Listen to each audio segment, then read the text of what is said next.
మహాఘనుడు, మహాత్మ్యము కలిగిన మహా గొప్ప దేవుడు మన మధ్యలో నివసించి సంచరించే సజీవుడైన తండ్రి, తన జీవం గల సన్నిధిలో మనమందరం కూడా సజీవులమై ఉండడానికి సమయాన్ని ప్రాప్తింపజేసిన సర్వేశ్వరుడు, ఆయన గణనామానికి మహిమను చెల్లిస్తున్నాం.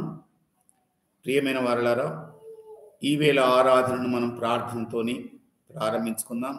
7వ దినంలో డిసెంబర్ మాసం యొక్క సంపూర్ణ దినం. నా ప్రియులారా, మరి ఆయన సన్నిధిని సంపూర్ణంగా అనుభవించటానికి దేవుడు అనుగ్రహించిన సద్భాగ్యాన్ని బట్టి నేను సర్వోన్నతులైన తండ్రికే స్తుతులు చెల్లిస్తూ ఉన్నాను. ప్రార్థన చేసుకుందాం.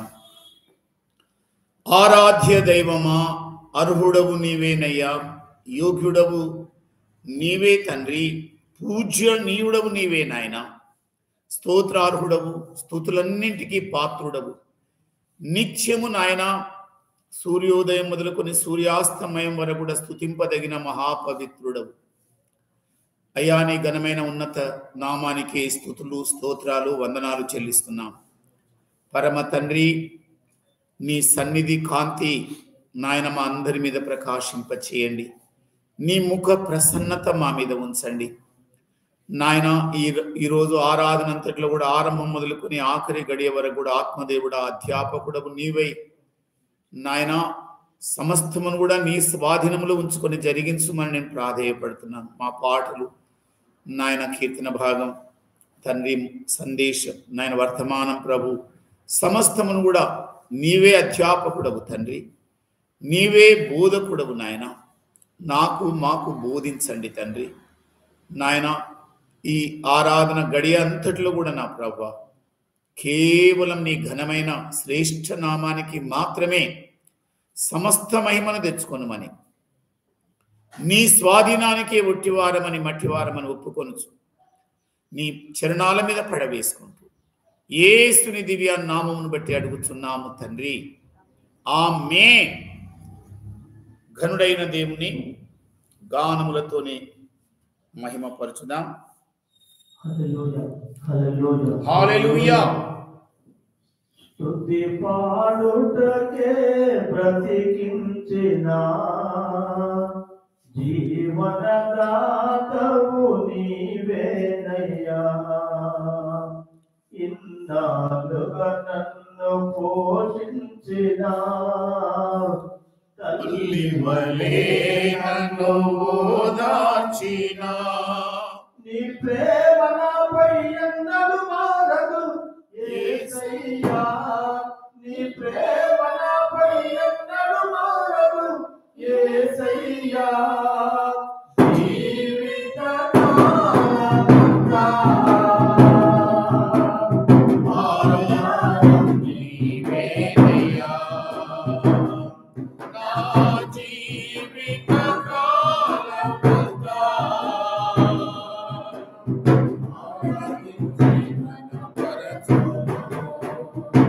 స్తుతి పాడుటకే బ్రతికించిన జీవనదాతవు నీవేనయ్యా, స్తుతి పాడుటకే బ్రతికించిన జీవనదాతవు నీవేనయ్యా.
Hallelujah.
జీవనదాతవు నీవేనయ్యా.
నిత్యుడగు దేవునికి స్తుతి స్తోత్రం చెల్లిద్దాం. హల్లెలూయా. ప్రియమైన వారలారా, మనమందరం కూడా ఆఖరి మాసంలో ప్రథమ వారంలో ప్రభు పాదాల చెంతకు ఈ విధంగా రావడానికి దేవుడు అనుగ్రహించిన ఆయన వాత్సల్యమును బట్టి నేను దేవునికి స్తుతులు అర్పిస్తూ ఉన్నాను. కొంచెం కాలాతీతమైంది కనుక మరలా మన మధ్యలో పాడుకుందాం, ప్రభును ఘనపరచుదాం. అందరం కూడా దైవ సన్నిధానం అందు లేచి నిలబడుకొని ప్రధాన గాయకునికి, నా ప్రియమైన వారలారా, రాసి నా దావీదు యొక్క కీర్తనను మనం తీసి చదువుదాం. ఇది అనుపద గీతము, 56వ కీర్తన. 56వ కీర్తన, 56వ కీర్తన. దానిని ఉత్తర ప్రత్యుత్తర రీతిగా మనం ఈ వేళ చదువుకుందాం. మన మధ్యలో ఉన్న సహోదరులు రవి బ్రదర్ ఆ కీర్తనను చదువుతారు. ఆయన వెనువెంటనే మనం కూడా మరి యొక్క చరణాన్ని చదువుదాం. 56వ కీర్తన. దేవా నన్ను కరుణింపుము, మనుషులు నన్ను మృంగవలెనని ఉన్నారు. దినమెల్లా వారు పోరాడుచు నన్ను బాధించుచున్నారు. అనేకులు గర్వించి నాతో పోరాడుచున్నారు. దినమెల్లా నా కొరకు పొంచి ఉన్న వారు నన్ను మృంగవలనని ఉన్నారు. నాకు భయము సంభవించు దినమున నేను ఆశ్రయించుచున్నాను. దేవుని బట్టి నేను ఆయనకు వాక్యమును కీర్తించెదను. దేవుని యందు నమ్మికై ఉంచి ఉన్నాను, నేను భయపడను. శరీరధారులు నన్నేమి చేయగలరు? దినమెల్లా వారు నా మాటలు అపార్థము చేయుదురు. నాకు హాని చేయవలనని తలంపులే వారికి నిత్యం పొందుతున్నవి. వారు గుంపు గూడి పొంచియుందురు, నా ప్రాణము తీయగోరుచు వారు నా అడుగు జాడలను కనిపెట్టుదురు.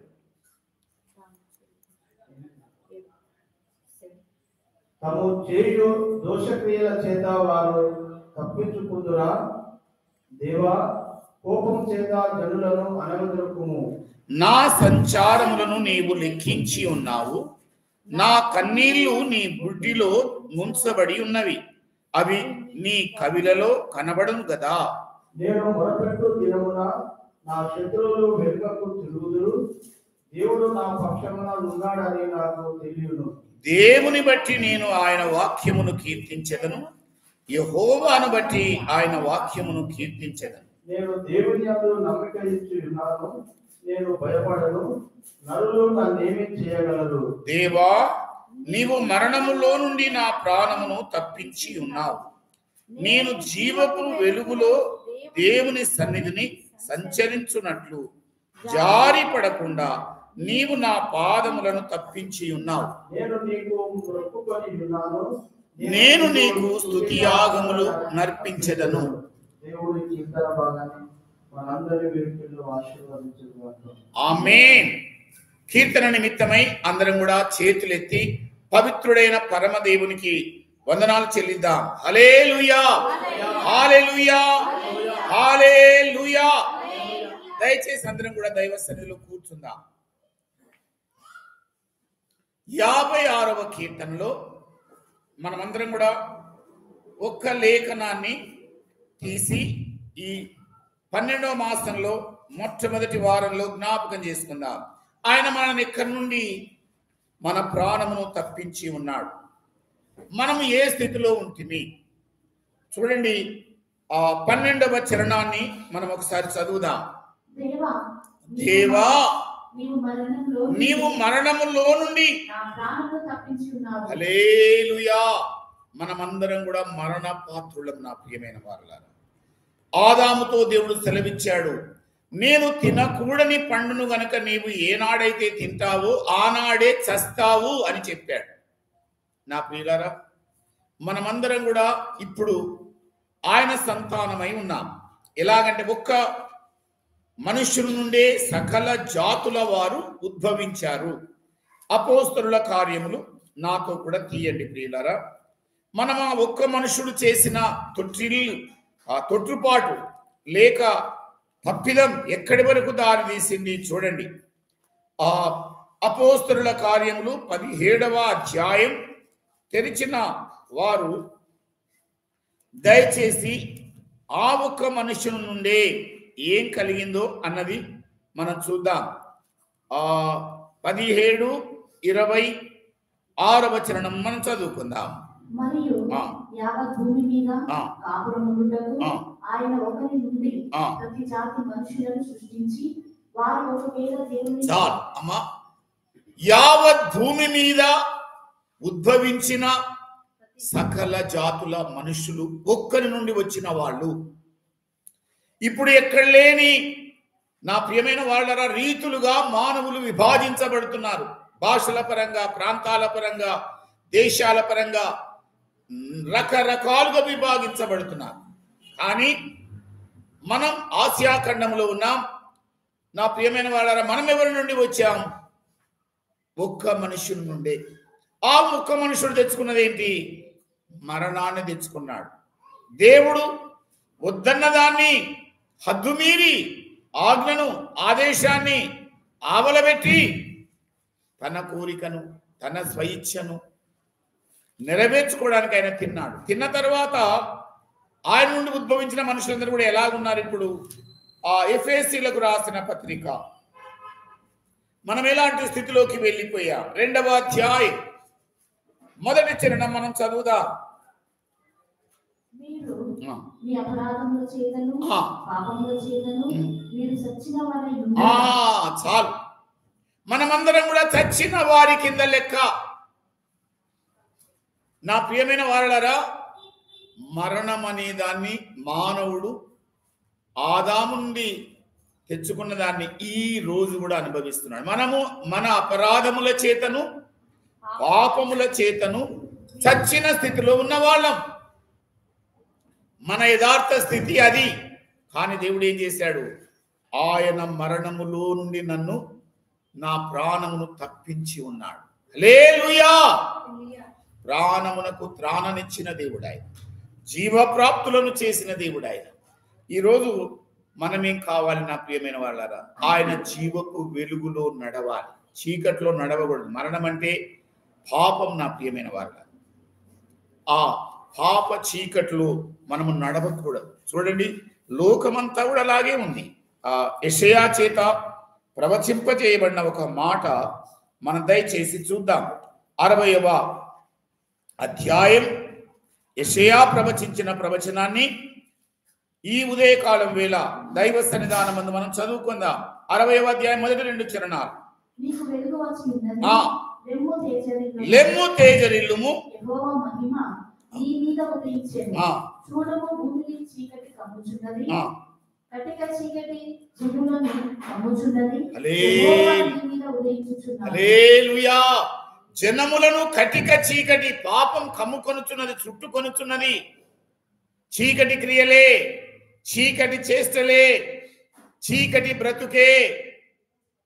నా ప్రియమైన వాళ్ళారా, మానవులందరూ కూడా మసలుతున్న తీరును మనం జాగ్రత్తగా గమనించాలి. చూడుము నీ మీద దేవుడు ఉదయించుచున్నాడు. హల్లెలూయా. మనమేం కావాలి? ఆ జీవపు వెలుగులో నీ రావడానికి దేవుడు భాగ్యం ఇచ్చాడు. 3వ చరణం చూడండి. జనములు నీ వెలుగునకు వచ్చెదరు, రాజులు నీ ఉదయ కాంతికి వచ్చెదరు. హల్లెలూయా. మన మీద క్రీస్తు ఉదయించిన సందర్భం ఎంత ధన్యకరమైనది నా ప్రియులారా. జనములు నీ యొద్దకు వచ్చెదరు. ఆ వచ్చిన జనములలో మనం ఉన్నాం. ఆ జీవము గల దేవుని సంఘ ప్రజలముగా మనం ఉన్నాం. జీవాధిపతి అయిన దేవునికి జనులమయ్యాం. ఈరోజు నా ప్రియులారా ఎక్కడ నడవాలి? మరి మనం చదువుకున్నామే కీర్తన 12వ చరణం కింది భాగం చదవండి. 56వ కీర్తన 12వ యొక్క దిగువ భాగాన్ని చదవండి. నేను జీవపు వెలుగులో దేవుని సన్నిధిని సంచరించున్నట్లు జారిపడకుండా నీవు నా పాదములు తప్పించి ఉన్నావు. హల్లెలూయా. నేను దేవుని జీవపు వెలుగులో సంచరించున్నట్లుగా తన ప్రజలుగా దేవుడు చేసుకున్నాడు. మనం ఎవరం? ఇప్పుడు వెలుగు సంబంధులం, లోకమునకు వెలుగు సంబంధులం, ప్రకాశాన్నిచ్చే ప్రజలం. నా ప్రియమైన వాళ్ళ, లోకము కటిక చీకటితో పాపముతో నిండి ఉంది. మనల్ని దేవుడు జీవపు వెలుగులోనికి తీసుకొని వచ్చాడు. మొట్టమొదట 3000 మంది ఎలాగ వచ్చారంటే, పేతురు రాసిన మొట్టమొదటి పత్రికలు మీరు చూడండి, సంఘం ఎలాగ బయటకు వచ్చింది.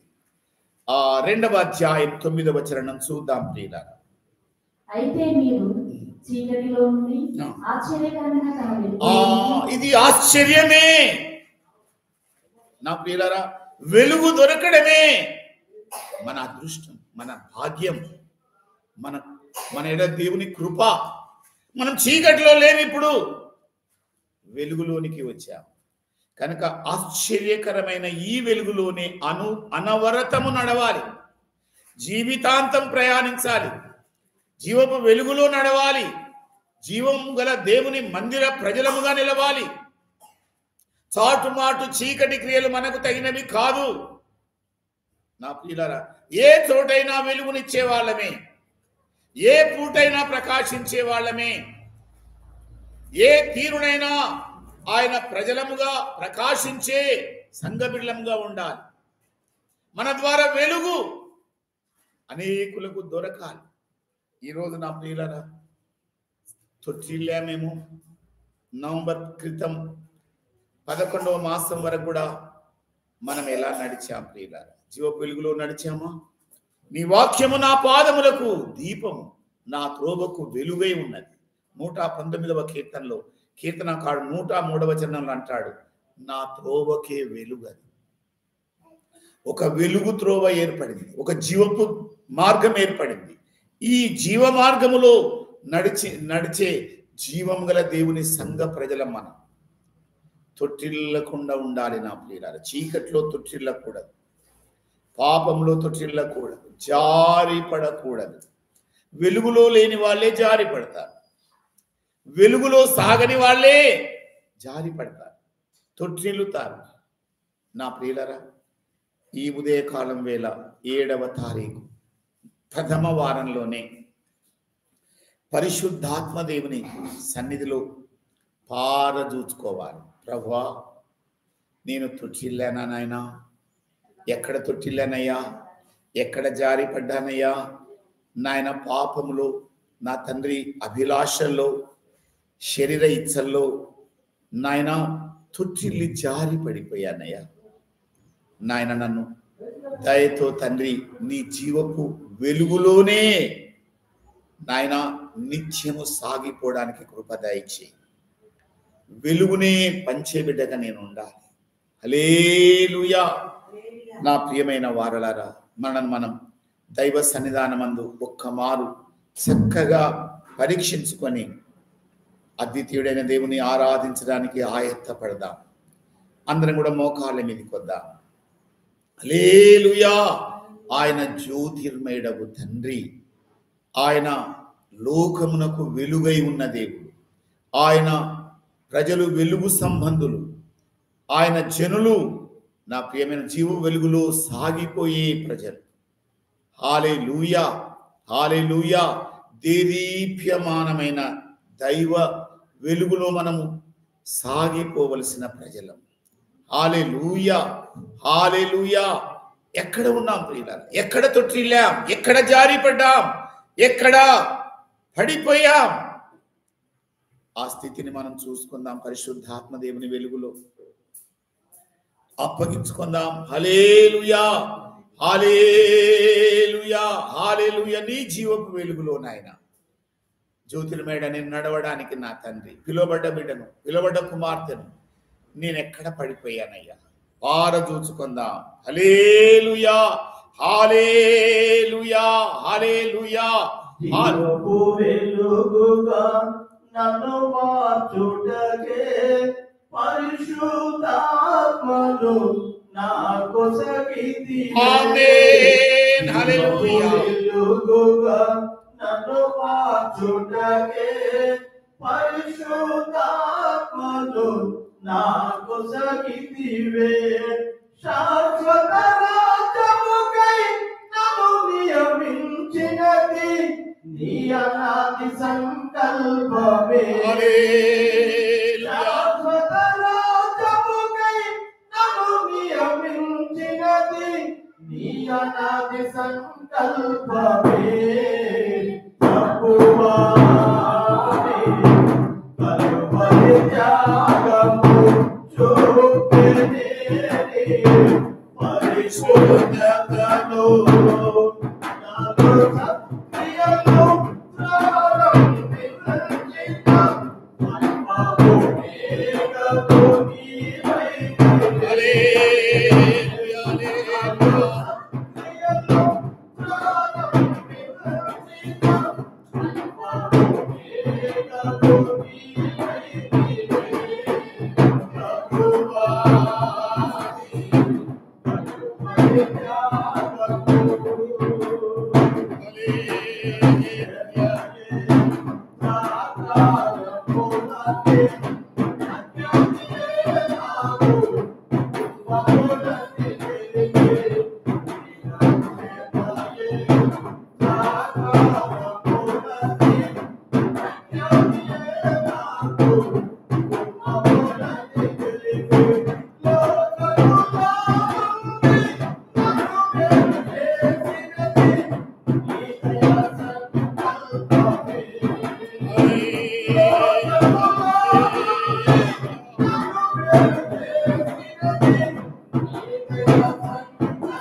హల్లెలూయా, హల్లెలూయా. ఆశ్చర్యకరమైన తన వెలుగులోనికి మనలను పిలిచిన మహోన్నతుడైన దేవుడు ఆయన. మనము జారిపడకూడదు, తొట్టిల్లకూడదు, పడిపోకూడదు. ఈ కటిక చీకటి కమ్ముకున్న లోకంలో దీపాల వలె ప్రకాశించే ప్రజలం మనం. ఆయన వాక్యము యొక్క దీపపు వెలుగులో సంచరించే స్వజనులము నా ప్రియమైన వారులారా, మనం ఈ సమయంలో ఎందుకు జారిపడ్డాం? దేన్ని బట్టి తొట్టిల్లిపోయాం? దేన్ని బట్టి మనం ఆకర్షించబడ్డాం? అవలోకనం చేసుకొని దేవుని చరణాల చెంత యథార్థంగా ఒప్పుకుందాం. ప్రభువా, నేను పడిపోయా, నేను జారిపోయాను, తొట్టిల్లాను తండ్రి. హల్లెలూయా. ప్రలోభ పెట్టిందయ్యా. అలాగే ఆదాము కూడా మాటల చేత, హవ్వ సైతాను మాటల చేత ప్రలోభ పెట్టబడి ఆదాము తినేంత వరకు ఆ పరిస్థితి దిగజారింది నా ప్రియులారా. వాళ్ళు జారిపడి మరణంలో జారిపడ్డారు. ఈరోజు ఆ ఒక్క మనుషుని ద్వారా మరణము సర్వలోకమునకు సంప్రాప్తమైనది, సకల జనులకు సంప్రాప్తమైనది. ప్రియులారా, మనం పరీక్షించుకుందాం. ప్రభువు నన్ను వెలుగులోనికి, ఆశ్చర్యకరమైన నీ అద్భుతమైన వెలుగులోనికి నాయన నన్ను పిలిచిన దేవుడా, నీ కొరకు బ్రతకడానికి, నాయన నీకు సాక్షిగా బ్రతకడానికి, వెలుగు సంబంధుల వలె నాయన నీ మహిమ కొరకు నాయన జీవించడానికి మమ్మల్ని పిలిచిన తండ్రి, నా చీకటిని నువ్వు చూస్తున్న దేవుడవయ్యా. జారి పడిపోయిన ఆ చీకటి స్థలమును చూస్తున్న దేవుడవయ్యా. ఆ సందర్భాన్ని చూస్తున్న దేవుడవయ్యా. ఆ సమయాన్ని చూసిన దేవుడవయ్యా. తండ్రి, ఈ సమయంలో నీ చరణాల దగ్గరికి వస్తున్నాను తండ్రి. నన్ను కడుగు నాయన, నన్ను పవిత్రపరచు తండ్రి. నన్ను జీవపు వెలుగులో నాయన, నీ వాక్యం యొక్క వెలుగులోనే నివసించడానికి కృప దయచేయి. సమర్పణ చేసుకొని దైవ సన్నిధానం అందరం కూడా లేచి నిలబడుకొని ఆ జ్యోతిర్మయుడైన తండ్రికి చేతులు జోడించి మొక్కుదాం. తండ్రి, నన్ను పడిపోయిన స్థితి నుండి లేవనెత్తే దేవుడవు నీవు తప్ప ఎవరు లేరయ్యా. నా హృదయములో నాయన నీవు వెలుగును ప్రకాశింపచేయి తండ్రి. హల్లెలూయా, హల్లెలూయా, హల్లెలూయా. వెలుగై ఉన్న యేసు నీ చీకటిని తొలగిస్తాడు. పాపపు యొక్క చీకటిని ఆయన తొలగిస్తాడు, నిన్ను పవిత్రపరుస్తాడు. హల్లెలూయా, హల్లెలూయా.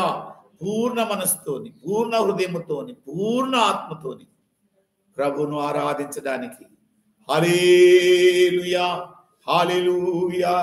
రెండు చేతులు ఆయన తట్టు చాలు, కడగమని అడుగుదాం, తొలగించుమని వేడుకుందాం. హల్లెలూయా, హల్లెలూయా, హల్లెలూయా, హల్లెలూయా, హల్లెలూయా, హల్లెలూయా, హల్లెలూయా,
జీవం గల దేవుని వెలుగు సంఘముగా మనం ఉండడానికి పిలిచిన తండ్రి ఆయన. 12వ మాసంలో ప్రకాశమానమైన ప్రభువును ఆరాధించడానికి ఆయుష్కాలం పొడిగించబడింది. వంతుడైన దేవుడు, నా ప్రియమైన వాళ్ళ తేజోమయుడైన దేవుడు ఆయన సన్నిధిని సమర్పణ చేసుకుందాం. ప్రభు, నీ జీవపు వెలుగులోనే నాయన నిత్యము సాగిపోయే బ్రతుకును నాకు దయచేయ. ఆరాధనకు, స్తుతులకు, కీర్తనలకు, గాన ప్రతిగానములకు దేవదూతల చేత పొగడబడే మహాపరిశుద్ధుడైన దేవుడు, ఆశ్చర్యకరమైన తన వెలుగులో మనం కూడా బ్రతకడానికి పిలిచిన దేవుడు, వెలుగు సంబంధుల వలె లోకములో జీవించవలసిన మనకు దేవుడి దినం మరలా దయచేశాడు. హల్లెలూయా. ఆరాధ్య దైవమా, అర్హుడవు నీవేనయ్యా, యోగ్యుడవు నీవేనయ్యా, పూజనీయుడవు నీవేనయ్యా, కీర్తనీయుడవు నీవేనయ్యా, శ్లాఘనీయుడవు నీవేనయ్యా, స్తుతి పాత్రుడవు నీవేనయ్యా. నిత్య స్తోత్రార్హుడా, నీ గణనామానికి మహిమ నాయన. మా జీవితంలో డిసెంబర్ యొక్క ప్రథమ వారంలో ప్రభువాను ఆరాధించడానికి ఆయుష్కాలాన్ని అధికం చేసినావు తండ్రి.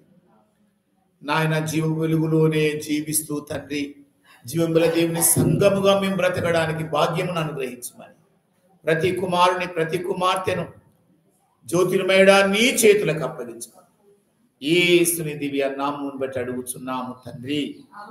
ఆమేన్. అందరం కూడా ఆశీర్వాదమవుదాం. అందరం కూడా కూర్చుందాం దైవ సన్నిధానము. మనందరి ఆత్మలకు ఆహారంగా ఈ మొట్టమొదటి వారంలో అపోస్తలుడైన పౌలు, సంఘాలకు పత్రికలు రాసిన పౌలు, అలాగే పెద్దలకు పత్రిక రాసిన పౌలు తీతు కుమారునికి ప్రీతికరంగా ఒక మాట రాశాడు. ఆయన పవిత్రాత్మ చేత ఆయన రాసిన మాట మనం ఈ వేళ తీసి చదువుకుందాం. తీతుకు రాసిన పత్రిక, పౌలు గారి పత్రిక 2వ అధ్యాయం 14వ చరణాన్ని మనం చదువుదాం. 2వ అధ్యాయం 14వ చరణం. ఆయన సమస్తమైన దుర్నీతి నుండి మనలను విమోచించి క్రియల ఆనందాసక్తి గల ప్రజలను తన కోసలను పవిత్రపరచుకొని తన సొత్తుగా చేసుకుంటాడు, తను తానే తన కొరకు అప్పగించుకోలేడు. నేను కూడా చదువుతాను, ఎందుకంటే కొంచెం స్పష్టంగా విపులంగా చదవాలని నేను అభిలషిస్తున్నాను.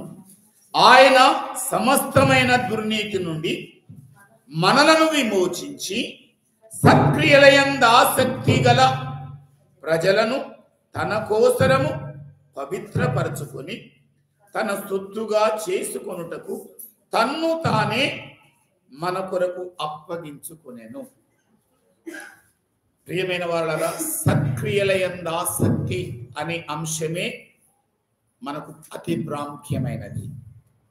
పరిశుద్ధాత్మ దేవుడు నాకు మీకు చక్కగా ఆయన అర్థం చేయించడానికి బోధకుడు అయి బోధించినట్లు ప్రార్థన చేసుకుందాం. పరిశుద్ధుడా, ప్రేమ కలిగిన తండ్రి, నాయన వేద గ్రంథమంతా కూడా పరిశుద్ధాత్మ దేవుడా నీ ఆత్మ ప్రేరేపణ వలన 40 మంది మనుష్యుల చేత పలు ప్రాంతాలలో ఉన్న వారిని వాడుకొని నీ పాత్రలుగా చేసుకొని నాయన నీ వ్రాతను మన కొరకు ఇచ్చిన దేవుడవు తండ్రి. నీవు సీనాయి కొండ మీద చేవ్రాలుతో ఇచ్చిన మాటలు మోషేకి ఇచ్చిన తండ్రివి. దేవదూతల ద్వారా ప్రజలకు అనుగ్రహించబడిన మాటలవి ప్రభు. ఈ వేళ పవిత్రాత్మ నూతన నిబంధన సంబంధులమైన మా కొరకు నీవెలాంటి మాటలు నా తండ్రి మా కొరకు రాయించావు, వాటిని చదువుకున్నాం నాయన. ఈ లేఖనాలను అధ్యాపకుడవై నీవే నాకు మాకు బోధించమని ప్రాధేయపడుతున్నాను ప్రభు. వాక్యమంతటి ద్వారా కేవలం యేసయ్య నీ ఘననామానికి మాత్రమే సమస్త మహిమ తెచ్చుకోనమని యేసుని దివ్య నామమును బట్టి అడుగుచున్నాము తండ్రి, ఆమేన్. నా ప్రియమైన సహోదరి సహోదరులారా, సంఘమా, దేవుని స్వరం వినే వేళ ఆత్మలు జాగరూకత కలిగి వినాలి. ఇక రాయబడ్డ మాట ఏంటి? సత్క్రియలయందు ఆసక్తి గలగా ఆత్మీయ బిడలనుగా దేవుడు తన కొరకు చేసుకోవడానికి, తన స్వకీయంగా జనాంగంగా ఉండడానికి తన్ను తానే ఏం చేశాడు? అర్పణ చేసుకున్నాడు. సర్వోన్నతుడైన దేవుడు ఎందుకు అర్పణ చేసుకోవాలి? ఏం అవసరం పడింది? అనంత జ్ఞాని, అద్వితీయుడైన దేవుడు, మరి సమీపింపరాని తేజస్సులో ఆయన మాత్రమే వసించే గొప్ప దేవుడు ఎందుకని తను తాను అర్పణ చేసుకోవాలి? ఎవరి కొరకు అర్పణ చేసుకున్నాడు? ఆయన ఏ ప్రజల కొరకు అర్పణ చేసుకున్నాడు? జాగ్రత్తగా చూసుకుంటే నా ప్రియులారా, ఆలకించుతున్న మీ కొరకు నా కొరకే దేవుడు అర్పణ చేసుకున్నాడు. చేసుకొని ఏం చేశాడు? ఆయన తన జనాంగములో ఉండడానికి మనను ప్రత్యేకపరుచుకున్నాడు. అక్కడ రాయబడ్డ మాట ఏంటంటే, మీరు జాగ్రత్తగా చూస్తే నా ప్రియులారా, తన కోసరము పవిత్రపరచుకుని తన సొత్తుగా తన కోసరమే పవిత్రపరుచుకున్నాడు. ఆ ప్రకాశమానమైన తేజోమయుడైన దేవుడు, జ్యోతిర్మయుడైన దేవుడు తన కొరకు మనలను ప్రత్యేకపరుచుకున్నాడు. ఇంకా చెప్పాలంటే, ఆ ఉత్తమోత్తముడైన దేవుడు ఉత్తమమైన ఉపదేశము ద్వారా తన సొత్తుగా నిన్ను నన్ను చేసుకోవడానికి ఆయన సంకల్పించిన దేవుడు కనుక ఎవరి సొత్తు మనం ఇప్పుడు? ఎవరి వారము? మన కొరకు తన్ను తానే బలిగాను అర్పణగాను అర్పణ చేసుకున్న దేవుని సొత్తైన ప్రజలం. ఆషామాషి జనులం కాదు నా ప్రియులారా.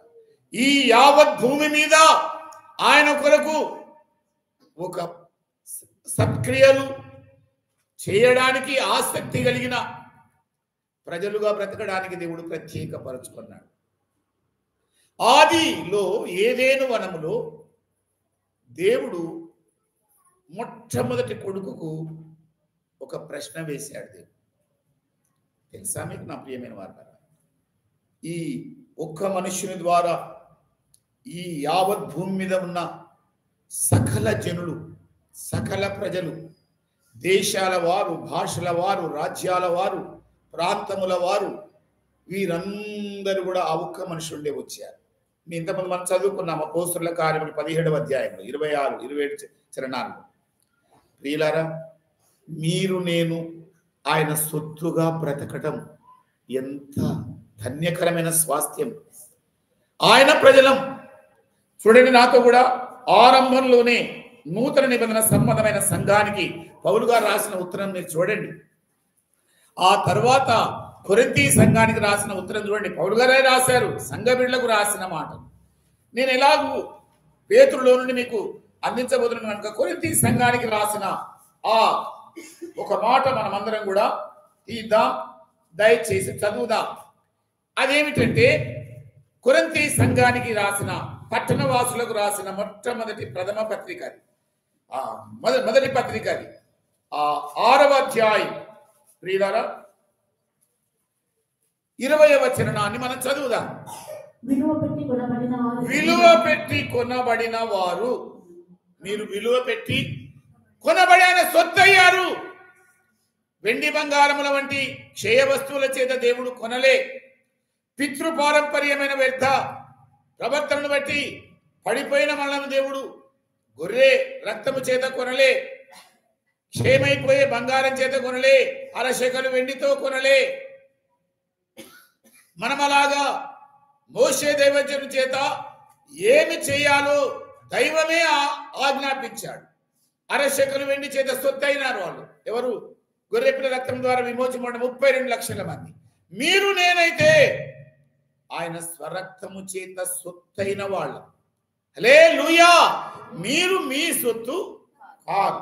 చూడండి, మనం అనుకుంటాం, నా శరీరం నా సొత్తు, నా ఉదయం నా సొంతం, నా మనస్సు నా ఇష్టం, ఎవరు నా మీద యాజమాన్యం చేయాలి, ఎవరు నా మీద అధికారం చెలాయించాలి? నా బ్రతుకు కదా, నేనేమైనా చేస్తాను, ఏ విందుకైనా వెళ్తాను, ఏ వినోదానికైనా వెళ్తాను, ఏ ఇచ్చకైనా అప్పగించుకుంటాను. ఆదాము యొక్క నైజం అది. నేను దేవుణ్ణి అయిపోవాలనుకున్నాడు, నేను దేవుని రూపంలోనికి మారాలనుకున్నాడు. అప్పటికే దైవ రూపం ఉన్నది ఆయన లోపల, స్వరూపం ఉన్నది. మరలా ఎందుకు కావాలనుకున్నాడు? స్వయిచ్ఛ. ఎంత భయంకరమైనది. కొంతమందికి నేను నా సొత్తు అంటే నేనే, నా సొంతమే, నాదే జరగాలి. సంఘంలో కూడా అంతే, కుటుంబంలో కూడా అంతే, సమాజంలో కూడా అంతే. నాది నెరవేరాలి. Let my will be done.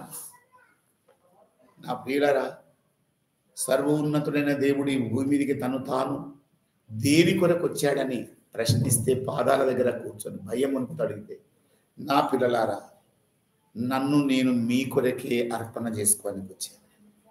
హల్లెలూయా. నా తండ్రి చిత్తమును స్వతహాగా సంపూర్ణంగా నెరవేర్చడానికి అప్పగించుకున్న దేవుడని నేను. మీరు నేను నా ప్రియమైన వాళ్ళారా, తను తానే అర్పణ చేసుకొని విమోచన క్రయధనముతోని నిన్ను నన్ను సొత్తుగా చేసుకున్న దేవుని మాటలు మనం ఆలకిస్తున్నాం. మీరు చూడండి నా ప్రియులారా, కొత్త నిబంధన గ్రంథంలో 3000 మంది వచ్చారు. సామాన్యమైన వాళ్ళు కాదు. కొద్దిమంది దినాల్లో అనగారిన వారు, అట్టడుగునున్న జనులు, కడగా ఉన్న ప్రజలని చెప్పి మనం పెడసరి మాటలు మాట్లాడుతుంటారు. నా ప్రియమైన వాళ్ళారా, నిమ్న అని, నీచ అని ఇలాంటి పదజాలం వాడుతుంటారు.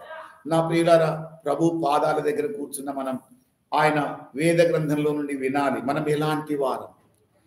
పేతురు రాసిన మొదటి పత్రిక 2వ అధ్యాయం 9వ వచనం మనం చదువుదాం. నాతో చీకటిలో నుండి ఆశ్చర్యకరమైన తన వెలుగులోనికి మిమ్మల్ని పిలిచిన వారి గుణాతిశయములను ప్రచురించే నిమిత్తము ఏర్పరచబడిన వంశమును, రాజులైన యాజక సమూహమును, పరిశుద్ధ జనమును, దేవుని సొత్తైన ప్రజలు. ఇది అసలు ప్రధానమైంది. ఆయన సొత్తైన స్వకీయమైన జనాంగం. మనం ఎవరికి చెందిన వాళ్ళం? మనం దేవాది దేవుడు, ప్రభువులకు ప్రభువు. నా ప్రియమైన వాళ్ళరా, ఈ లోకములో సార్వభౌమాధికారం కలిగిన సమస్త ఘనత మహిమ కలిగిన ఆ దేవుని ప్రజలం మనం. హల్లెలూయా. భూమి మీద నా భాగ్యం ఎంత గొప్పది. నేనెవరిని? నీవెవరివి? దేవుని సొత్తైన ప్రజలం. ఆయన సొత్తైన ప్రజలను దేవుడు, నా ప్రియమైన వాళ్ళ, ఆయన మహిమ కొరకు సక్రియలయందు ఆసక్తి కలిగి ఆయన ఘనత కొరకే బ్రతకడానికి ఏర్పరచుకున్నాడు. చాలా మందికి తెలియదు. నా ప్రియమైన వాళ్ళ, ఎవరి సొత్తు మనము? ఎవరి క్రయధనము చేత కొనబడిన వారము? ఆయన జనులమవ్వడానికి ఈ సర్వోన్నతులైన దేవుడు ఏం చేశాడు? తను తానే బలిగాను అర్పణగాను కలువరి సిలువలో అర్పించుకున్నాడు. అలాగే నా ప్రియమైన వాళ్ళ, విమోచన క్రయధనముగా తన స్వకీయ రక్తాన్ని, తన స్వరక్తాన్ని, పవిత్ర రక్తాన్ని, నిర్దోషమైన రక్తాన్ని, నిష్కలంకమైన రక్తాన్ని, అమూల్యమైన రక్తాన్ని, ఆఖరి చుక్క వరకు లోకములో ఉన్న నీ కొరకు నా కొరకు ఆయన చిందించాడు. నా ప్రియుల, ఎందుకు? సత్క్రియలయందు ఆసక్తి గల జనులముగా బ్రతకడానికి. మొట్టమొదటి ప్రశ్న, ఆదాముకు జననమైన కయీనుతో దేవుడు అన్నాడు. ఏమన్నాడు ఆయన? నీవు సత్క్రియ చేయాలి. చేయకపోతే ఏమవుతుంది? మంచి క్రియలు చేసే మంచి ప్రజలంగా మనం బ్రతకాలి. మొట్టమొదట పుట్టిన ప్రథముడైన ఆదాముతో దేవుడు ఏమని పలికాడు? మీరు చూడండి. అదే ఈవేళ మనతో కూడా దేవుడు పలుకుచున్నాడు. చూడండి, ఆది కాండము నాతో కూడా 4వ అధ్యాయము తెరవండి.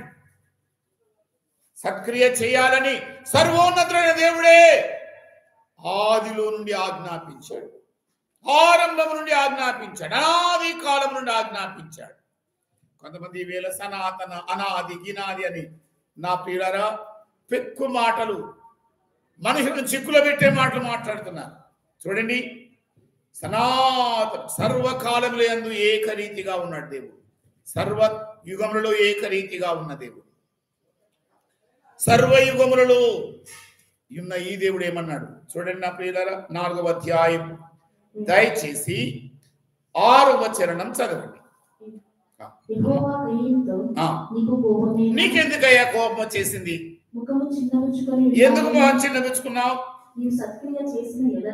నీవు సత్క్రియ చేసిన ఎడల తల ఎత్తుకునవా? హల్లెలూయా. తల దించేదేంటి? దుష్క్రియ, దుర్మార్గుని క్రియ, సైతాను క్రియ మానవుని ఏం చేస్తుంది? తల దించుకునేటట్టుగా చేసింది, భూ సంబంధులుగా చేసింది.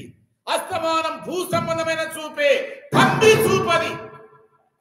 నిజంగా చెప్పాలంటే నా ప్రియమైన వాళ్ళు, ఈరోజు కూర్చున్న వాళ్ళరా, నీకెందుకు కోపం వచ్చిందయ్యా? నువ్వెందుకు ముఖం చిన్నబుచ్చుకున్నావయ్యా అంటే, సర్వోన్నతుడైన దేవుని ఎదుట కయ్యను ఎలాగున్నాడు? చిన్నబుచ్చుకొని ఉన్నాడు. ఏంటి తలదించుకోవడానికి కారణం? తన సొంత సహోదరుడైన హేబేలును, తోడబుట్టిన సహోదరుణ్ణి హతమార్చేసి, అది దుష్టక్రియ. ఈరోజు ఇక్కడ కూర్చున్న వాళ్ళారా, చాలా మంది అనుకుంటారు, నేనెవరు చంపుతాను, నేను ఎలా నరహంతకు నవ్వుతాను. ఈరోజు మీకు ఉపదేశం యొక్క ఉన్నతమైన విలువ కలిగిన మాటను మీ ఎదుర పెడుతున్నాను.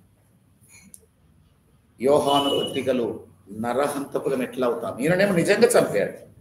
మీరు నేను నూతన నిబంధన కాలంలో ఎలాగ నరహంతకులం అవుతాం? చూడండి నా ప్రియులారా, నాతో కూడా దయచేసి పత్రికల్లోకి వెళ్ళి చూస్తే, యేసుకు ప్రియమైన శిష్యుడు, నా ప్రియమైన వాళ్ళారా, ప్రకటన గ్రంథాన్ని ఆ దేవుని నుండి పొందుకున్న వ్యక్తి, ఆ ప్రకాశమానమైన పట్టణాన్ని గురించి పలు రకాలుగా వర్ణించిన ఆయన ఏమని చెప్పాడో మీరు చూడండి నా ప్రియులారా. ఆ మొదటి పత్రిక, యోహాను రాసిన మొదటి పత్రిక 3వ అధ్యాయం 13వ చరణం.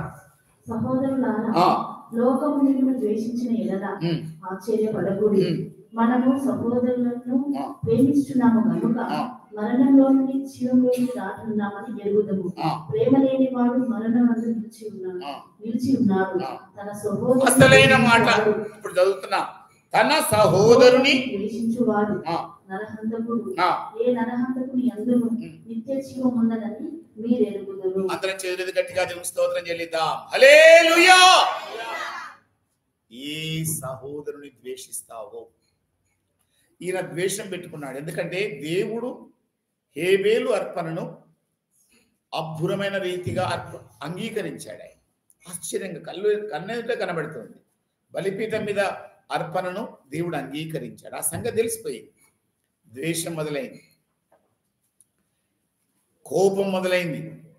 ప్రియులారా, చాలాసార్లు మనకు తెలియకుండా ద్వేషముతో పాటు కోపం మొదలుకొని రగులుకుంటుంటుంది. ఒక సహోదరుని మీద ద్వేషం ఎక్కువ అవుతూ ఉంటుంది. నా ప్రియులారా, అలా ఎక్కువైతే ఏంటి, ఏం పాపం చేయలేదు కదా అని కొద్దిమంది అనుకుంటారు.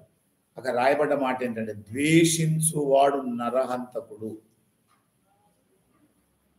ప్రేమ లేనివాడు నరహంతకుడు. మనం ఎవరము? ఒక్క రక్తము చేత పుట్టినవాడు, ఒక్క ప్రభు యొక్క రక్తము చేత కొనబడిన జనులం.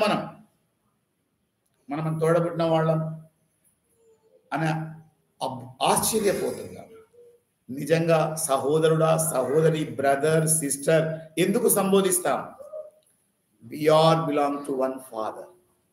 ఒక్క తండ్రికి చెందిన వాళ్ళం, ఒక్క రక్తము చేత విలువ పెట్టి కొనబడిన వాళ్ళం, తన పవిత్ర రక్తము చేత సొత్తైన జనులం.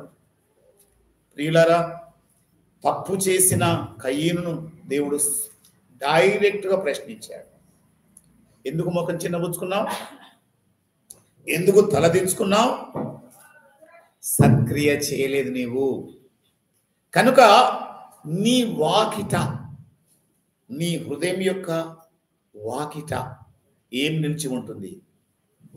మీరు చూడండి, అక్కడ సత్క్రియ చేయని ఎడల వాకిట పాపం పొంచి ఉంటుంది. హల్లెలూయా. మన హృదయంలో ద్వేషం పెట్టుకుంటే ఏమైంది? కోపం పెట్టుకుంటే ఏమైంది? మత్సరం పెట్టుకుంటే ఏమైంది? నీ హృదయ వాకిల్లోనే ఏమున్నది? పాపం పొంచి ఉన్నది. హల్లెలూయా. ఆఖరి నెలలో ప్రియులారా, అందరం కూడా దేవుని ధర్మశాస్త్రం యొక్క సంగతులను అవలోకనం చేసుకోవాలి. ఉన్నతమైన ఉపదేశం ఏమని సెలవిస్తోంది? సత్యోపదేశం ఏమని సెలవిస్తోంది? సత్క్రియలు చేయాలి, దుష్క్రియలు చేయవద్దు, దుర్నీతి క్రియలు చేయవద్దు. ఏం పర్వాలేదు, శిక్ష రాదనుకోదు మనం అనుకుంటారు. నా ప్రియులారా, खुदा का लाठी में आवाज नहीं होता, मार ऐसा पड़ेगा तू जानता नहीं. రాయబడ్డ మాటలు నా ప్రియమైన వాళ్ళు, వాకిట పొంచి ఉంది. పాపం ఏం చేస్తుంది? కాంక్షిస్తుంది. పాపం ఆధీనం తీసుకుంటుంది. నా ప్రియులారా, దేవుని దెబ్బ కయ్యనుకు పడింది. ఏం పడింది? సంచారకుడిగా మారిపోయాడు. ఒక సంకేతం దొరికింది ఆయన. దేశ దిమ్మరైపోయాడు. మనం అనుకుంటాం ఏం శిక్ష వచ్చింది? దేశ దిమ్మరైపోయాడు. నా ప్రియమైన వాళ్ళరా, దుష్క్రియలు చేసే వాళ్ళందరూ దేవునికి దూరం అవుతారు. దేవుని ప్రజలలో నుండి కొట్టివేయబడతారు. వారు దేవుని సముఖము నుండి దూరమైపోయి వెళ్ళిపోతారు. కయ్యను ఎంత ఏడ్చి ఉండాలి, ఎంత వగచి నడిచి ఉండాలి. ఎవరు లేరు దేశంలో, అప్పుడు ఎవరు లేరు. నా పేద దిమ్మరైపోయాడు. ఆదాము అవ్వలు తప్ప. ఈరోజు సత్క్రియలయందు ఆసక్తి ఎంతగా ఉండాలి. ఎవరి జనులం అవ్వాలి మనం? నా ప్రియులారా, దుర్నీతి క్రియలను దూరంగా పెట్టాలి. లేకపోతే నీ వాకిల్లో నిలిచేది ఎవరంటే నీ బంధువులు కాదు, పాపం నిలిచి ఉంటుంది. కొంతమంది పగ పవిత్రమైన దేవుని సొత్తైన సంఘముగా ఉండి లోపల ప్రతీకారం, ద్వేషం, కోపం, తాపం. నేను వీళ్ళంటున్నాను, నీవు ఎవరి జనులం? ఎవరికి చెందిన జనులం అవుతామా? ఎవరి సొత్తు అవుతామా? సైతాను సొత్తు అయిపోతాం. తన కోపమే తన శత్రువు. ప్రియులారు, ఎవరో కాదు శత్రువు. కయీను యొక్క శత్రువు ఎవరు? తన కోపమే. చంపేశాడు, రక్తం ఓడ్చబడింది, గిలగిల కొట్టుకుంటుండే చూసి కనీసం పశ్చాత్తాపం లేదు. నీవు కూడా ద్వేషించిన వ్యక్తిని ఎదురు పడితే చాలు, నరహంతకుడిగా నిలబడతావు. అక్కడ చేస్తే నరహంతకుడు అయ్యాడు, ఇక్కడనేమో పెట్టుకుంటే నరహంతకుడు. ద్వేషం పెట్టుకుంటే అలాగో ఏ నరహంతకుని అందు ఏముండదు? సత్యం ఉండదు. హల్లెలూయా. మనం చదువుకున్నామే యోహాన్ రాసిన మొదటి పత్రిక. ఉపదేశం ఎంత ఉత్తమమైనది, ఎంత శ్రేష్టమైనది. మొదటి పత్రిక 3వ అధ్యాయం అసలైనది మనం చూడాలని చెప్పాను. నా ప్రియమైన వాళ్ళరా, 15వ వచనం,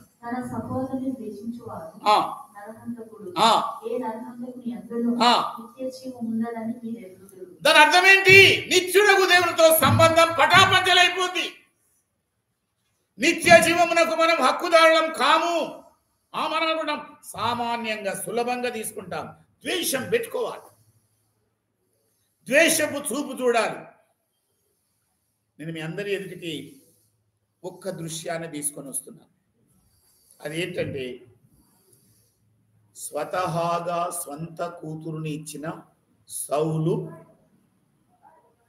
దావీదు అల్లుని ఎడల ఎలాంటి చూపు చూశాడు?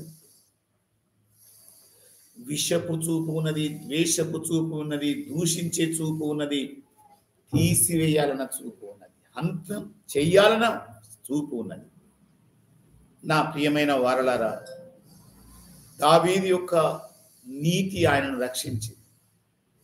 ఆయన సక్రియ చేయడానికి సంపూర్ణంగా సర్వోన్నతుడైన దేవునికి లోబడ్డాడు. నీవు నేను ఎవరికి లోబడాలి? ఆ సర్వోన్నతుడైన దేవునికే లోబడాలి. ఎందుకంటే సత్క్రియల యందు ఆసక్తి కలిగిన జనములుగా బ్రతకడానికి పిలిచాడు దేవుడు. హల్లెలూయా. దుష్టుని యొక్క ఏ క్రియ కూడా మన లోపల పని చేయకూడదు. ఎంత జాగ్రత్తగా ఉండాలో ఆలోచించుకోండి. దుష్టునికి చోటు ఇవ్వద్దు, దురాలోచనలకు చోటు ఇవ్వద్దు, దుష్ట మనస్సు కలిగి ఉండొద్దు.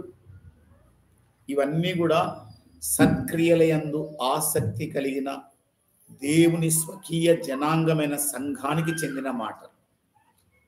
అందుకే ఆ తీతుకు అదే మాట రాసి దాంట్లో 3వ అధ్యాయంలో ఎలా రాశాడో మీరు చూడండి. పౌలు గారు సేవకుడు, దేవుని దాసుడు, దేవుని సంఘానికి మాదిరిగా ఉండవలసిన ఆయనకు ఏమని రాశాడు? 3వ అధ్యాయం, అదే తీతుకు రాసిన పత్రిక 3వ అధ్యాయం మనం చెబుతాను, మీరు దాన్ని తీసి చదవండి. సత్క్రియల యందు ఆసక్తి కలిగి ఏం విడిచిపెట్టాలి? దుర్నీతిని విడిచిపెట్టాలి, దుష్ట జీవితాన్ని విడిచిపెట్టాలి. 3:11 చదవండి. కాదు 9-8 చదవండి. మొదట చదివాక మనం చివరి కిందికి వద్దాం. 3వ అధ్యాయం 8వ వచనం.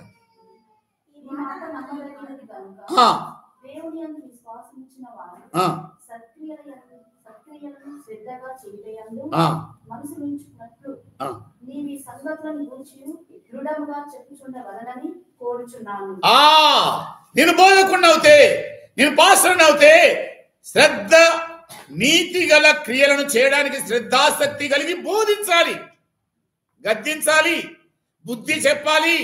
తీతు, నీకు ఆ పని నేను అప్పగిస్తున్నాను. పౌలు గారి ఉత్తరం ఎలాగుంది నా ప్రియులారా? మీరు చూడండి. సత్క్రియ విశ్వాసం ఉంచిన వాళ్ళు అనగా దేవుని జనులైన వాళ్ళు ఏం చేయాలంట? సత్క్రియలను శ్రద్ధగా చేయుటయందు మనస్సుంచునట్లు నీవి సంగతులను గూర్చి దృఢముగా చెప్పుచుండవలని కోరుచున్నాను. హల్లెలూయా. చెప్పుచుండే వాళ్ళు ఎవరు? దేవుని దాసులు. తీతు ఎవరు? దేవుని దాసుడు. ప్రత్యేకపరుచుకున్న తీతు ఏమని హెచ్చరించబడుతున్నాడు? నీవు దేవుని యందు విశ్వాసం ఉంచిన వారికి సత్క్రియల యందు విశేషమైన ఆసక్తి కలిగి ఉన్నట్లు దృఢముగా, కఠినముగా, గట్టిగా, పట్టుదలతో ప్రసంగం చేయాలి. హల్లెలూయా. ఇష్టం ఉన్నట్టు కాదు. నా ప్రియమైన వాళ్ళారా, దేవుని సముఖంలో బోధించే బోధకులకు దేవుడు ఎలాగ సెలవు? దృఢముగా బోధించాలి, నీతి లేకుండా బోధించాలి, మోమాటము లేకుండా బోధించాలి. నా ప్రియమైన వాళ్ళారా, నేను ఇవాళ మీతో చెప్తున్నాను, ఒకవేళ సత్క్రియల యందు నీవు దృఢముగా ఉండకపోతే నేను చుట్టుముట్టేది ఏంటి? కయీను యొక్క పరిస్థితే. నీ ఇంటి వాకిటే ఏముంటుంది? పాపం పొంచి ఉంటుంది. కనుక దృఢముగా ఉపదేశంలో ఉన్న వాళ్ళు ఏ పట్టుదలతో ఉండాలి? నేను సత్క్రియనే చేయాలి, సత్యమే మాట్లాడాలి, సత్యమునే పలకాలి. సత్ అంటే మంచి, క్రియలు అనగా కార్యములు. మహోన్నతుడైన మంచి దేవుడు మనలను మంచి క్రియలు చేయడానికే తన సొత్తుగా చేసుకున్నాడు. హల్లెలూయా. దేని యందు ఆసక్తి కలిగి ఉండాలి? ఉపదేశంలో ఉన్న వాళ్ళు సత్క్రియలు చేయుటయందే దృఢముగా ఉండాలి. చెడ్డ క్రియలు చేయడానికి దేవుడు పిలవలే. అనేక మంది ఎదుట ఉన్నతమైన ఉపదేశంలో ఉన్నాను, నేను సత్యోపదేశంలో ఉన్నాను, నేను నిష్ఠ కలిగిన దేవుని మాటల యందు నిలిచి ఉన్నానని అనుకునే వాళ్ళు ఈరోజు ఉదయకాలం వేళ లైవ్ ద్వారా ఆలకిస్తున్న వారులారా, వింటున్న నా సహోదరి సహోదరులారా, ఏ క్రియలు నీ నుండి జరుగుతున్నాయి? దుష్ట క్రియలే, దుర్మార్గపు క్రియలే, ద్వేషపు క్రియలే, ప్రతీకార క్రియలే. సంఘములో కూడా సహోదరుని మీద ద్వేషమే, సహోదరి మీద కూడా ద్వేషమే. నా ప్రియమైన వారులారా, ఇలాంటి నరహంతకులు సంఘములో ఉన్నారు. అందుకే తీతు నువ్వేం చేయాలి? దృఢముగా నిలబడాలి.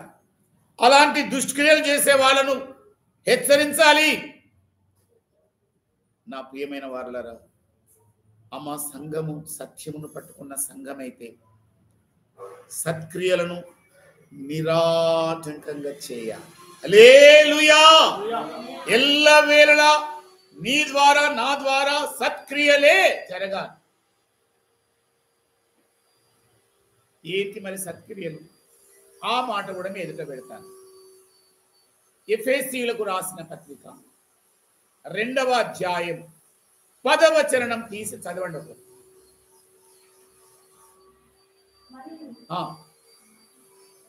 ఎఫెసీయులకు రాసిన పత్రిక 2వ అధ్యాయము 10వ వచనం.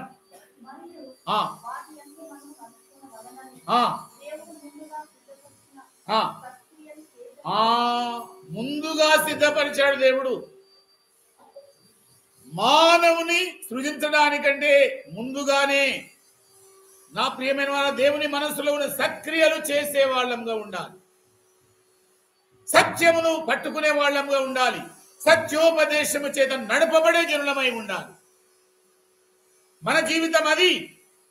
అందుకే లోకమును ప్రత్యేకించుకున్నాడు దేవుడు. తన సొత్తైన జనాంగంగా చేసుకున్నాడు. వెలపెట్టి విమోచన క్రయధనముతో మనం కొన్నాడు. తన కొరకు బ్రతకడానికి, తన మహిమ కొరకు జీవించడానికి, తన సత్క్రియలనే ఆసక్తి కలిగి చేయడానికి. ఇక రాయబడ్డ మాట ఏంటి? ఆసక్తి కలిగి చేయాలి, అలవాటుగా చేయొద్దు. మనం దానం చేసుకుంటే ఆ దానమే అలా ఇవ్వాలి, ఏదో కనబడ్డానికి కాదు. నా సద్మనస్సుతో చేయాలి, సద్భక్తితో చేయాలి, దేవుని సత్యోపదేశమును లోబడి చేయాలి. ఎవరిని కూడా మనం నా ప్రియమైన వాళ్ళ ద్వేషించకూడదు. ఎవరి ఎడల కోపము కలిగి ఉండకూడదు. ఎందుకు దేవుడు ఏర్పరచుకున్నాడంట? ఎఫెసీ సంఘం దేవుని ఇంటి వాళ్ళనిగా దేవుడు చేశాడు. మింటనున్న తండ్రి తన ఇంటి వారినిగా చేసుకున్న ప్రజలు ఎలాగ ఉండాలని దేవుడు ఆజ్ఞాపించాడు. నా ప్రియులారా, ఇప్పుడు మీరు చదివారే ఆ మాటను మీరు చూడండి ఒకసారి. మీకు మీరే మీ గ్రంథం చేతిలో ఉన్న గ్రంథంలో చూడండి. మరియు వాటి యందు నడవాలి. దాని అర్థమేంటి? వాటి యందే నిలవాలి. వాకిటకు పాపం రావద్దు. నీ హృదయంలోనికి పాపం రావద్దు. సత్క్రియలే చేయాలి. సత్క్రియల యందు ఆసక్తి కలిగి ఉండాలి. దానికోసమే దేవుడు కొన్నాడు. దానికోసమే దేవుడు తన ప్రజలనుగా మార్చుకున్నాడు. ఈ రోజు నా ప్రియులారా, మనం ఎలాగున్నాం? సత్క్రియలు ఉన్నాయా మన లోపల? సత్య ప్రవర్తన ఉందా? సత్యమునే పట్టుకున్నామా? లేక దుష్ట క్రియలలో కూడా పాలి భాగస్లం అవుతున్నామా? దుష్టుని కార్యములలో అబద్ధమే కావచ్చు, వ్యభిచారమే కావచ్చు, మోసమే కావచ్చు, టక్కరితనమే కావచ్చు. ఇవన్నీ దుష్టుని యొక్క క్రియలు. మనం ఎంత టక్కుటమారిల వాళ్ళమంటే ఎక్కువ పెడతామంతే. నీతి ఉండదు, సత్యం ఉండదు, కానీ ఎక్కువ పెడతాం ఇతరుల మీద. దావీదు ప్రియులార సత్యమును హత్తుకున్న వ్యక్తి. యోసేపు సత్యమునే హత్తుకున్న వ్యక్తి.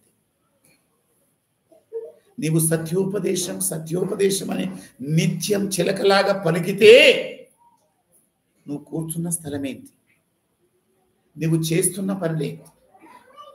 నీవు సంచరిస్తున్న స్థలాలేంటి? ఎన్నడైనా మంచి పని చేస్తాము మనం? అన్ని చెడ్డ క్రియలే. అందుకని దేవుడు అన్నాడు, మానవుడు ఆది నుండి కూడా చెడ్డ స్వభావం కలిగిన వాడు. ఎక్కడి నుండి వచ్చింది అది? ఆదాముకు పుట్టిన కయ్యను నుండి మొదలైపోయింది. ఆదామే మొదలుపెట్టాడు. దేవునికి, సత్య స్వరూపుడైన దేవునికి, నిత్యము పరిశీలిస్తున్న దేవునికి వ్యతిరేకంగా పాపం చేశాడు. ప్రియులారా, ఆయన దయా సంకల్పం, ఆయన నిత్యమైన ప్రణాళిక. ఈరోజు దేవుడు మనను ఆయన ప్రజలంగా బ్రతకడానికి, ఆయన బిడ్డలంగా బ్రతకడానికి, ఆయన కొడుకుల వలె కూతుళ్ళ వలె బ్రతకడానికి వెలపెట్టాడు. ఆయన దిగాడు. నా ప్రియులారా, డిసెంబర్ మాసంలో ఏమో ఇవ్వడానికి దిగలే. ఆయన తన్ను తానే మాదిరిగా చూపెట్టుకోవడానికి వచ్చాడు. ఎలా సత్యమందు మనం ప్రతిష్ఠ చేసుకోవాలో చెప్పడానికి దేవుడు వచ్చాడు. ఈ సత్యోపదేశం అందుకొరకే మనకు అనుగ్రహించాడు. ప్రియులారా, వినటం కాదు ఇది, సత్క్రియలయందు ఆసక్తి అనవరతం కూడా అధికం కావాలి. చెడు పని ఒక్కటి కూడా చేయొద్దు. చెడు చూపు కానీ, చెడు నడత కానీ, చెడు మాట కానీ మనకి ఎలాగొస్తుంది? అశువుగా వస్తాయి నోట్లో నుండి. నేనంటాను, ఉపదేశంలో ఉన్న బిడ్డవేనా? అసలు నీకు సత్యోపదేశం అసలు అవగతమైందా? నీ గతేంటి? దేవుడు ఏమంటున్నాడు ఇక్కడ? నరహంతకుల కొరకే నరకాగ్ని గుండం ఉన్నది, ద్వేషించేవాడికి. నా ప్రియమైన వారలారా, నేను చివరి లేఖనాన్ని మీ ఎదుర పెడతాను. మత్తయి సువార్త 5వ అధ్యాయం, దయచేసి తీయండి. సత్క్రియలు ఏంటి? వెలుగు క్రియలు. అవి చీకటి క్రియలు కాదు. పొంచి ఉన్న ప్రమాదాన్ని మనం గమనించాలి. ప్రియులారా, ఎంత ప్రమాదం! నిన్ను నువ్వే మోసగించుకుంటున్నావు. చూడండి, నాతో కూడా. మత్తయి ద్వారా దేవుని చేత పిలువబడ్డవాడు, సుంకపు మెట్టునొద్ద ఉంది మరి వసూలు చేసే ఆయన, నువ్వు దేవుడు ఎన్నుకొని ఆయన చేత ఏమని రాయించాడు? చూడండి, 16వ చరణం, 5:16. మనుష్యులు మీ సత్క్రియలను చూచి పరలోకమందున్న మీ తండ్రిని వారి ఎదుట మీ వెలుగు ప్రకాశింపనీయుడి. హల్లెలూయా! అంటే సత్క్రియ లోపల వెలుగు ఉన్నది. వెలుగు క్రియలున్నాయి. సత్క్రియ చేసిన ఎడల ఏం జరుగుతుంది? నా ప్రియుల, మహోన్నతులైన తండ్రికి మహిమ వస్తుంది. నువ్వు దుష్టక్రియలు చేస్తే అవమానం తెస్తావు, పేరు పెట్టుకొని దండగా. నువ్వు దేవుని బిడ్డవు, నేను క్రీస్తు బిడ్డను, నేను దేవుని కుమారుడు. నో! చేసేయన్ని ప్రియులార చీకటి క్రియలు, చెప్పేవేమో వెలుగు మాట, శ్రీరంగ నీతులేమో నీ నోట నుండే వల్ల వేస్తావు. సొచ్చేదేమో పాపపు కొంపల్లోకి, దుష్ట అబద్ధాల్లోకి, దుర్మార్గపు చేతల్లోకి. నువ్వు ఎవరివి? నీ వాకిట ఎవరున్నారు? సార్ చూసుకో. ఆఖరి నేను అంటున్నాను ప్రియులారా, నాకు ఎందుకో పరిశుద్ధాత్మ దేవుడు మరలా గుర్తు చేస్తున్నాడు. ఇంకో వాకిలి కూడా ఉంది. వాకిల్లో రెడీగా ఉన్నాడు ఆయన. ఎవరో తెలుసా మీకు? యాకోబు పత్రిక 5వ అధ్యాయం తీయండి. చివరి మా లేఖనాన్ని మనం చదువుకుందాం. ఏం క్రియలు ప్రియులారా, దుష్ట క్రియలకు ఏం దొరకదు అనుకుంటావు. పాపం చేసిన వెంటనే ఏమి నాకు గలగలేదు అనుకుంటావు. యథేచ్ఛగా, నిర్భీతిగా, నిర్లజ్జగా, నిస్సిగ్గుగా నీ జీవితం అంతా పాప తప్పిదాలు చేస్తూ ఉంటావు. నేను చిక్కను అనుకుంటావు. కానీ ఎవరు నిలబడుకున్నారో చూడు ఒకసారి. నాతో కూడా యాకోబు పత్రికలోకి వచ్చారా? 5వ అధ్యాయం తెరవండి ప్రియులారా. 5వ అధ్యాయం తెరిచాక నేను చెప్పిన లేఖనాన్ని మీరు దయచేసి ఒక మారు చదవండి. అదేంటంటే 5వ అధ్యాయంలోని నేను చెప్పిందే మీరు చదవాలి దయచేసి. 9వ చరణం. సహోదరులారా, మీరు తీర్పు పొందకుండు నిమిత్తము ఒకని మీద ఒకడు సనగకుడి. ఇదిగో హల్లెలూయా, మన న్యాయాధిపతి దుష్ట క్రియలకు జీతం ఇవ్వడానికి ఆయన రాబోతున్నాడు. వాకిటనే నిలిచి ఉన్నాడు. మానవులారా, నరులారా ఏమనుకుంటాం? నేను చేసిన దుష్ట క్రియలకు ఏం దొరకలే, నేను చేసిన అక్రమ కార్యాలకు ఏం దొరకలే, నేను చేసిన నీచ పనులకు ఏం దొరకలే అనుకుంటాం. న్యాయాధిపతి నిలిచి ఉన్నాడు. Paracletus God. He will not leave you. He will punish you. అక్కడ రాయబడ్డ మాట ఏంటి? తీర్పు ఇస్తాడు. వాని వాని క్రియల చొప్పున ప్రతిఫలం ఇస్తాడు దేవుడు. మనం అనుకుంటాం ఏం కాదులే, ఇక్కడ తప్పించుకుంటే అక్కడ ధవల సింహాసనం ఎదుట అతి ధవల వర్ణుడు, నా ప్రియమైన వాళ్ళ ఆసీనుడు అవుతాడు. ఆయనలో ఏ చీకటి లేదు, ఏ మాలిన్యం లేదు. 10,000 మందిలో అతి సుందరుడు, ప్రకాశమానమైన దేవుడు, స్ఫటికమైన సింహాసనం మీద కూర్చుంటాడు. ఇదే మాట యోహాన్ రాశాడే నరహంతకుడు. ఆయన ఏమని రాస్తాడు? 4వ అధ్యాయంలో ధవల సింహాసనం మీద, స్ఫటికమైన సింహాసనం మీద స్ఫటికమును మరకతమును బోలిన ఒక ఆసీనుడై ఉండడం చూశారు. ప్రజలందరూ కూడా చూస్తారు ఒకరోజు. నా ప్రియమైన వారులారా, దుష్ట క్రియలు చేసేవాళ్ళు, దుర్మార్గ పనులు చేసేవాళ్ళు, దుష్టుని ఆధీనంలో ఉండేవాళ్ళు అక్కడ నిలబడాలి ఒకరోజు. मैं इनका कब्जा कर दिया, उनका कब्जा कर दिया, मैं कुछ खुशी हूं లేదు. నా ఏం కాదు. నాకు మీరు ఆలోచించండి నా ప్రియులారా, దుర్మార్గ దుష్ట క్రియలు చేసే వాళ్ళందరూ సైతాన్ సంబంధులు. వాళ్ళ క్రియలకు వాకిట నిలిచి ఉన్న న్యాయాధిపతి ఒకరోజు నిశ్చయంగా తీర్పు తీరుస్తాడు. హల్లెలూయా. ఆఖరి మాటను సహోదరులారా, మీరు తీర్పు తీర్చబోయే గడియ దగ్గరలో ఉంది. నేను ఎంత భయపడాలి, మీరెంత భయపడాలి. సత్క్రియల యందు ఎంత ఆసక్తి రగలాలి మన లోపల. ఈ లోకంలో ఉన్న అన్యజనుల మధ్య, చీకటి సంబంధుల మధ్య, అక్రమారుల మార్పుల మధ్య మనం ఎలా ఉండాలంట? మీ పరలోకమందున్న తండ్రికి మహిమ తెచ్చున్నట్లు మీ సత్క్రియల వెలుగు, ఆ రోషన్, ఆ ప్రకాశం ప్రసరింపనీయుడి. అలాగుందా మీ బైబిల్? నా బైబిల్ ఉందా?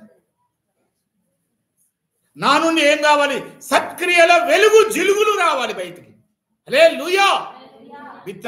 ఎంత చేసినా వీళ్ళు సత్క్రియనే కలిగి ఉన్నారు, సన్మార్గంలో ఉన్నారు, సద్భక్తితో ఉన్నారు, సత్యమునే వీళ్ళు పలుకుతారు. అలాగ బ్రతకపోతే నీ అంతమెంత గందరగోళం ఉంటుందో తెలుసా నా ప్రియులారా? వాకిట పాపం, తర్వాత వాకిట న్యాయాధిపతి. నీవు తప్పించుకొన జాలవు, వాని పాపమే వాణ్ణి ఒకనాడు పట్టుకుంటుంది. ఏం కాదు, ఏం కాదు, ఒకని పాపం వాణ్ణి పట్టుకుంటుంది. ఆ పాపపు క్రియలు, ఆ దుష్ట క్రియలకు జీతం దొరుకుతుంది. ఎందుకంటే అట్టి దినము అతి శీఘ్రంగా రాబోతుంది. హల్లెలూయా. షావుంక షా, రాజావుంక రాజా, ప్రభువుంక ప్రభు అని మనం పాట పాడతాం. ఓ జల్దీ ఆ రహా. మీటింగ్లో కూర్చొని ఒకటే పాట పాడతాం మనం. నా ప్రియులారా, ఎన్నిసార్లు వింటాం? రాజావుంక రాజా, ప్రభువుంక ప్రభు, షావుంక షా, ఓ శీఘ్ర ఆనే వాలా, అతి త్వరగా మేఘ వాహనంలో రాబోతున్నాడు.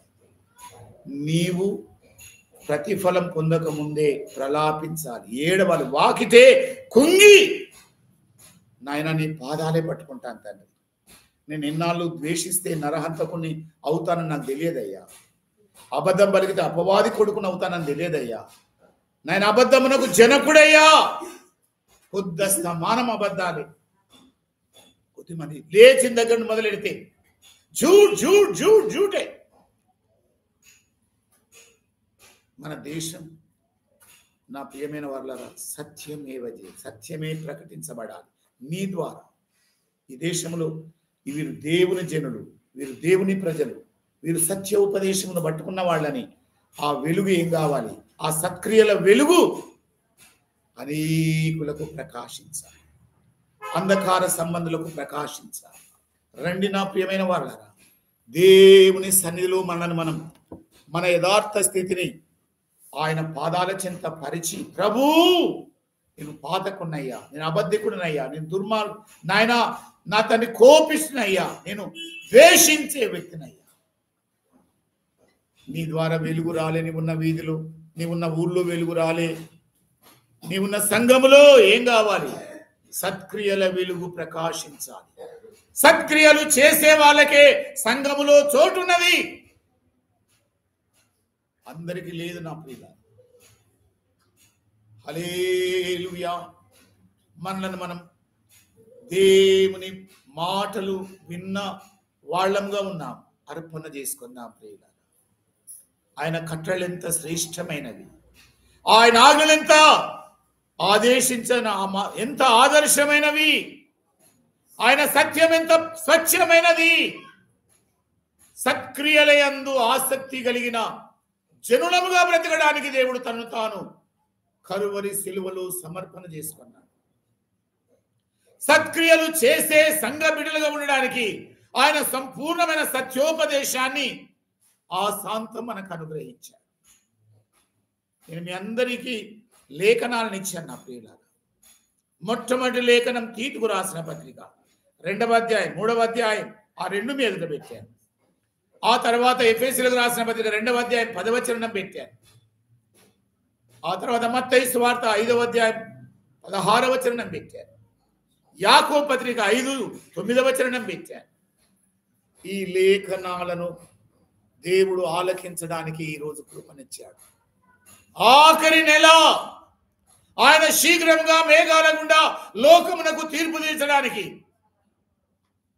అబద్ధికులకు, హంతకులకు తీర్పు తీర్చడానికి, అక్రమకారులకు తీర్పు తీర్చడానికి, వ్యభిచారులకు తీర్పు తీర్చడానికి ఆయన శీఘ్రంగా రాబోతున్నాడు. నా ప్రియమైన వారు, వాకిటనే నిలిచి ఉన్నాడు. నీవు నేను ఆ న్యాయాధిపతిని కలవబోయే గడియ దగ్గర ఉన్నది. సమర్పణ చేసుకుందాం. దేవుని సత్యవాక్యమునకు సంపూర్ణంగా సమర్పణ చేసుకుందాం.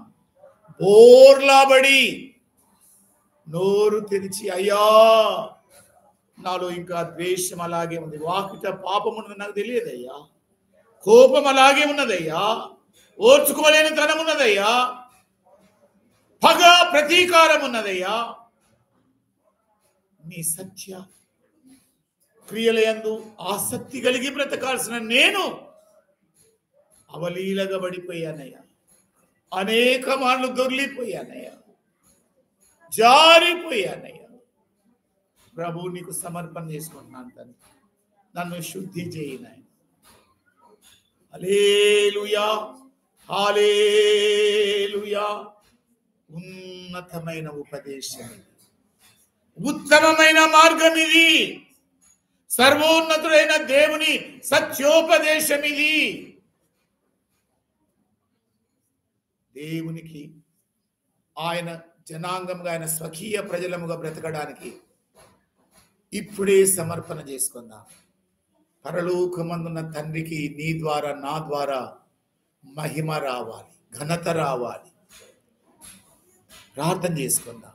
పరిశుద్ధుడా, ప్రేమ కలిగిన దేవుడా, అయ్యా అనాది నుండి కూడా నా ప్రభువా సత్క్రియలు చేయాలని, సత్క్రియనే అనుసరించాలని ఆదాముకు ఆజ్ఞాపించిన దేవుడు, తన కుమారునికి ఆజ్ఞాపించిన దేవుడు, తన కొడుకుకు నాయన బోధించినా కూడా దుష్టక్రియలు చేయడానికి, దుర్మార్గుని చేతిలో ఉండడానికి, నరహంతకులుగా పోవడానికి, దేశ దిమ్మరవ్వడానికి, దైవ సన్నిధి నుండి సుదూరంగా వెళ్ళిపోయేటట్టుగా ఆ దుష్టక్రియ చేసిందయ్యా, ఆ దుర్మార్గములో నడిపిందయ్యా.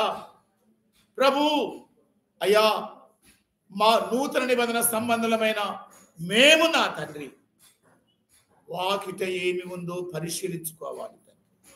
మా హృదయం యొక్క లోగిల్లో ఏమి ఉందో చూసుకోవాలి నాయన. ప్రభు సత్క్రియయందు ఆసక్తి కలిగిన జనులముగా నాయన ఉండడానికి నా తండ్రి అయ్యా, నువ్వు ఏదైతే ఆదేశించావు దాన్ని హత్తుకునే కృప దయచే నాయన. నీ ఉపదేశానికి ఆధీనమై అనుదినం అనుక్షణం ప్రభు నాయన సత్య స్వరూపుడవైన నీ కొరకు బ్రతికే సాక్ష్య జీవితం నాకు మా అందరికీ దయచేసి తండ్రి, తద్వారా సమస్తమైన మహిమను నీవు మాత్రమే పొందుకొనుమని యేసుని దివ్య నామమును బట్టి అడుగుచున్నాము తండ్రి, ఆమేన్. ఇప్పుడు మన పరమ తండ్రి అయిన దేవుని పవిత్ర ప్రేమ, ఆయన ప్రియ కుమారుడు మన రక్షకుడైన క్రీస్తు యేసు యొక్క నిత్య కృప, పరిశుద్ధాత్మ దేవుని యొక్క అన్యోన్య సహవాసం, అనుక్షణం ఆత్మస్వరమే వింటూ ఆత్మ సంబంధమైన ప్రజలముగా బ్రతకడానికి ఇప్పుడు ఎల్లప్పుడు ప్రభు తండ్రి వచ్చి మధ్యాకాశంలో మనను పిలిచే శుభవేళ వరకు సదా అందరికీ తోడై ఉండునుగాక. ఆమేన్. దేవుడు మిమ్మల్ని అందరినీ కూడా దీవించునుగాక.